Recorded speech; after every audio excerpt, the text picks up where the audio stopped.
Nagbabalik po ang episode of Family Feud. Kasama natin si Rexilyn ng Team Cutesy. Kumusta ka, Rexilyn?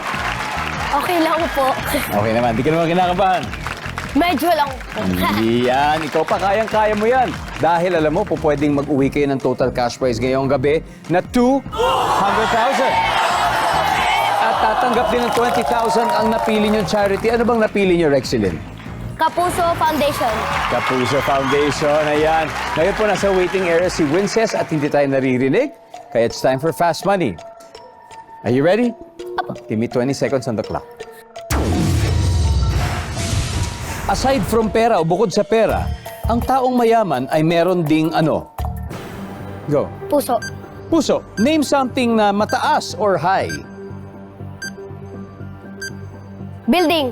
Anong trabaho o gawain sa bahay ang ayaw gawin ni Daddy? Maglinis. Sa palagay mo, ilan lahat ang fish o isda sa dagat? 2,000. Bakit laging traffic sa mga daan? Kasi may stoplight. Tingnan natin kung ilang points na nakuha mo. Aside from pera, ang tao mayaman ay meron ding puso. Sabi mo.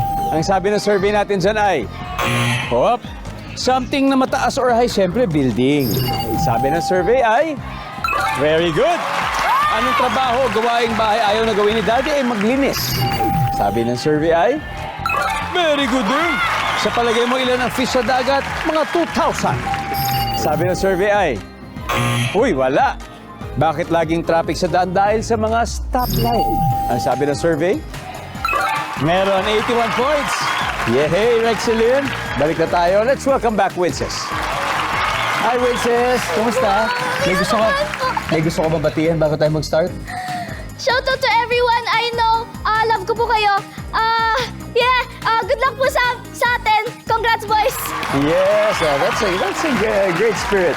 Now, Rexilyn got 81 points. Ibig sabihin 119 to go. Kaya natin to, right? Kaya. Kaya yan. Good luck. Makikita ng viewers sa bahay ang sagot ni Rexilyn. Give me 25 seconds on the clock, please. Okay. Aside from pera, ang taong mayaman ay meron ding ano? Bahay na malaki. Name something na mataas or high. Skyscraper. Mataas. Ano something na Matangkad na mataas? tao. Anong trabaho o gawain sa bahay ang ayaw gawin ni Daddy? Maglinis. Magluto. Sa palagay mo, ilan lahat ang fish sa dagat? Maraming 1 million. Bakit laging traffic sa daan? Kasi po maraming pasaway. Let's go. We need 119 points. Princess? Okay. Aside from pera, ang taong mayaman ay meron ding, sabi mo, bahay. Malaking bahay. Ang sabi ng survey ay 30 points. Ang top answer dito ay kotse o sasakyan. Something na mataas or high, sabi mo, matangkad na tao. Ang sabi ng survey ay, boy. Building, ang top answer, anong trabaho gawain sa bahay na ayaw gawin ni Daddy? Magluto, sabi mo. Ang sabi ng survey ay, boy. Ang top answer ay maglinis, na sagot ni Rexilyn. Sa palagay mo, ilan ang fish sa dagat? Sabi mo, 1 million. Ang sabi ng survey, top answer. Bakit laging traffic sa daan? Kasi maraming pasaway. Ang sabi ng survey, wow. Ang top answer, maraming sasakyan. Anyway, congratulations, nanalo pa rin kayo ng 100,000 pesos. Congratulations, Team Cutesy.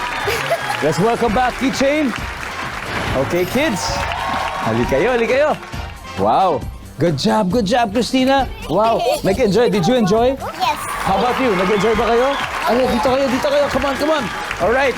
Kids, good luck sa The Voice Kids sa December 15. Yan ang ating grand finals. Okay? You did well. Okay? You did a great job today. Thank you very much.